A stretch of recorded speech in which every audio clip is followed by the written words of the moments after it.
If your work depends on the quality of your thinking, this video explains why smart, capable people can start making poorer decisions under stress, even when nothing seems wrong yet. Over the next few minutes, I will walk you through 3 reasons why we make poorer decisions when we're stressed. At the end, I'll share a decision degradation checklist with you where you can check in real time where your decision-making degrades first. My name is Gwen Bach. I have a master's in applied neuroscience, and I'm the founder of Applied Brain Labs, where we study how acute and chronic stress affects decision-making in real-world professional environments. This video is designed to give you a practical tool you can start using immediately, not to optimize performance, but to preserve thinking quality as conditions change. And our world changes so much. Let me share my screen here with you and the document I've prepared here on my iPad. So why do smart people make bad decisions under pressure? So there are 3 reasons why we make bad decisions when we're stressed. The first one we'll be talking about is attentional narrowing, and the other 2 I've still kept hidden. And we'll look at them under 2 conditions: under acute stress, which means something short-term that is right now, and that is time-bound, so it will not go on forever. And the second one is chronic stress, and we all know that those small nagging things that keep on popping up and that stress us in the background, or seemingly in the background, because chronic stress really affects us in today's world. So, number 1, and we look here at attentional narrowing, and that is input level degradation. And I will show you later how they're all interrelated and how they really cascade down one to the next one. So the first thing, what breaks here, and it's a biological thing. So this is not motivation. This is not just psychology. This is really on a brain and biology level. So your brain's capacity to sample and hold a broad information field, is that what breaks down first? So the core mechanism is that stress reduces the attentional bandwidth. So when we're stressed, we can't hold those many things. So it's really a working memory thing. And so what we do is we prioritize threat-related cues while suppressing information that is on the outside, that is peripheral. So what is the consequence of it? So our decision system, and I need to fix this, our decision operates on incomplete and biased information.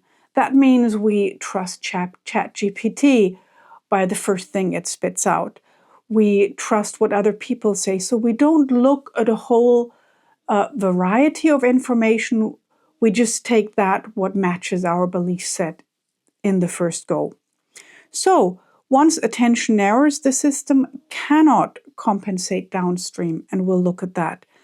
And that means even later stages are forced to operate on the less information that we allow in. That means and we'll look at this here. So what does it do in acute stress? And so this is what colloquially is called tunnel vision.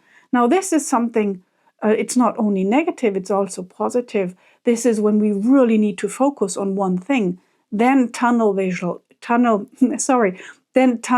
is something very adaptive and very useful. But if we are to make important decisions, we need to look at the bigger picture too, not just at a small surgical image.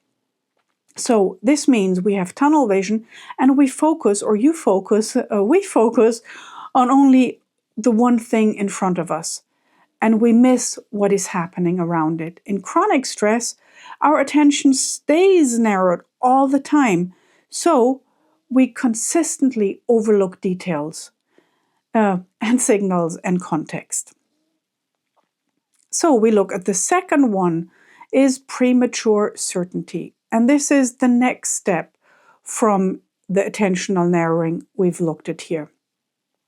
So this is evaluation level degradation. So the first one here it is input level. The second one here is evaluation. So how do we evaluate the information that comes in? So what breaks here is the system's ability to tolerate ambiguity and delay commitment.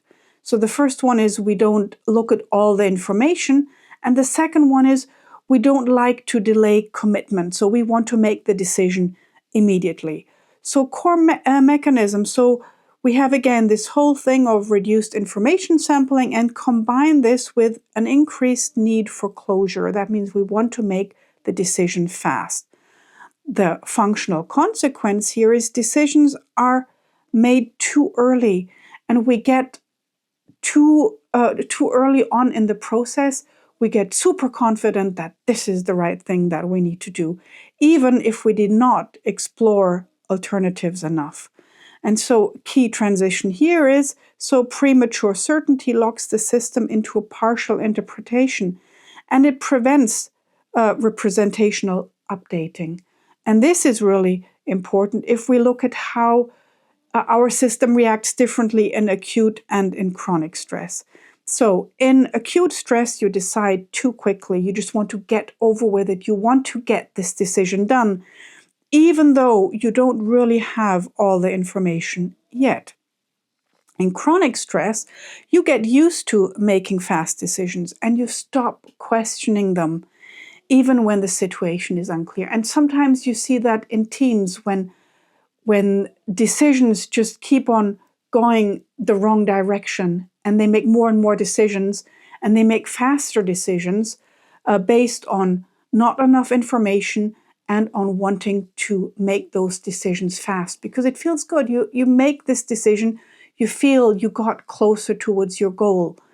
And that often is an illusion, really. And the third one is representational collapse.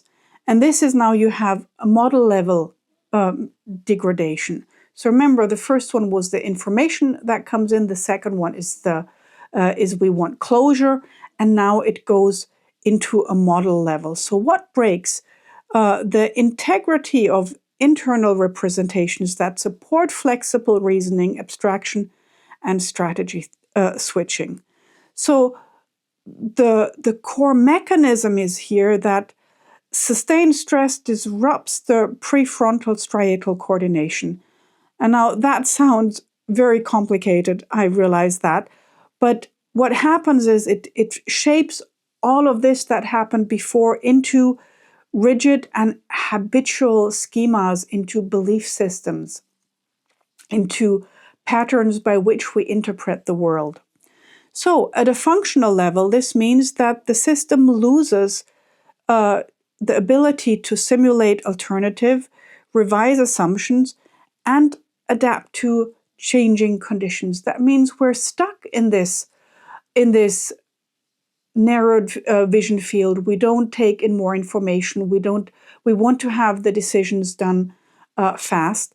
And that means both of those together create a system where in the end, decisions become repetitive, context insensitive, and disconnected from the actual environmental demands. That means our inner world is completely disconnected in that area from the outer world. So we don't actually see anymore what is happening outside, in a very extreme level, of course.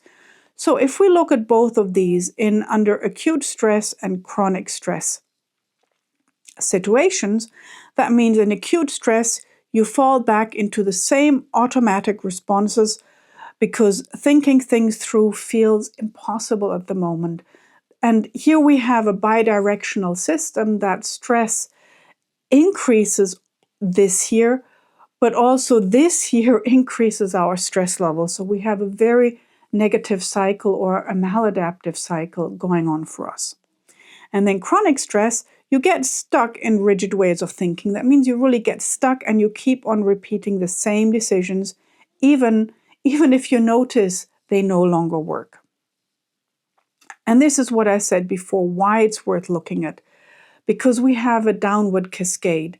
So we have the reduced attentional bandwidth, which goes down to biased, incomplete information intake, which then goes down to early commitment and inflated confidence. It's this false confidence.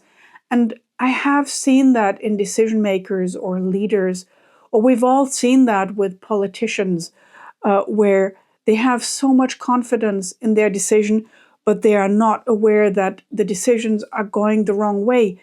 And when we're in it, we can't see it, but people outside can. And so here we have a loss of representational flexibility, going down to the end to the habitual, rigid, and maladaptive decisions. Now, obviously, we all want to know if we're there or not, because we can be very blind to those kind of situations. So here I've created an early warning signs of decision degradation. If you would like to have this checklist, please send me a message on LinkedIn and I will send it over right away. And thank you for watching this video. See you soon. Bye.